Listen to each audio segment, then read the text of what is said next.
I wonder if you could do a kind of balance sheet for us of how the Iranians are doing in terms of their efforts to establish their hegemony in the region. They seem to be, notwithstanding all your efforts, more ensconced in Yemen. They seem to be well on their way to establishing a pro-Iranian government in Iraq. In Syria, despite all the efforts, they seem to be well entrenched there as well. And then, of course, in Lebanon with Hezbollah. So I wonder how you see it from Riyadh, whether the efforts to contain and pressure them are actually working yet. They're working, and that they will continue to work. In Yemen, they're losing. In Iraq, their position is not what it was a few years ago. In Syria, over the long run, they will lose. And in Lebanon, Hezbollah is going to change. No doubt about it.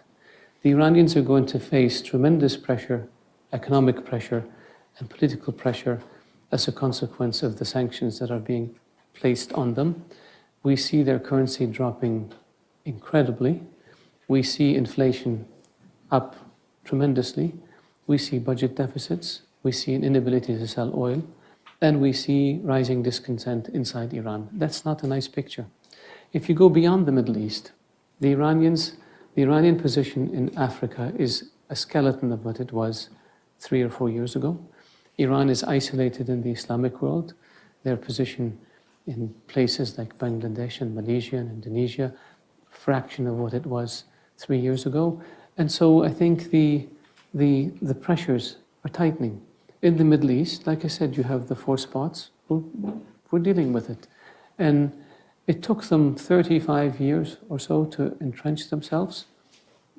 We will work on pushing them back. And I have no doubt that in the end, we will succeed. The Iranian position is not sustainable. You have 2 visions for the Middle East. You have a vision of light and progress and modernity and moderation and innovation and taking care of your people. And you have a vision of darkness, which is about sectarianism and terrorism and murder and domination. And that's the Iranian model. Will not prevail over the long run. History shows us that that model is doomed to failure. And I have no doubt the same will happen in Iran, and I hope that Iran can have a government that is responsible, that is a member of the community of nations in good standing, so that the Iranian people, who have a great history and a great past, can lead normal lives. On the short term, immediate term, how do you expect Iran to react to the pressures by the administration, particularly in Yemen and Syria? Some people are afraid of revenge. Some people are afraid that they're not going to curb back their expansionism, but in fact, use other methods. And what conversation are you having with the Russians in terms of using their influence with the Iranians to pull back in Syria and in Yemen in particular? Do you have any leverage with the Russians? The Iranians are already doing all the things you're saying. 197 ballistic missiles launched at Saudi Arabia, manufactured in Iran, operated by Hezbollah. What else can you do more than this? Trying to destabilize countries. Every day people are captured trying to send explosives and weapons into Bahrain. They're trying to recruit citizens in order to commit terrorist attacks. They're threatening to close the Strait of Hormuz. Okay, what else can the Iranians do? And if we're going to base our policy based on fear of what the Iranians may or may not do, they're already doing all the bad stuff, and they have been for 35 years, and they've been relentless. And if anything, it's accelerated, not slowed down. And especially after the signing of the JCPOA. I haven't read about one road, one hospital, one school that Iran built since they had access to billions of dollars. But I have seen missiles go to the Houthis, explosives smuggled into Bahrain, and money going to fund the war in Syria at the expense of the Iranian people.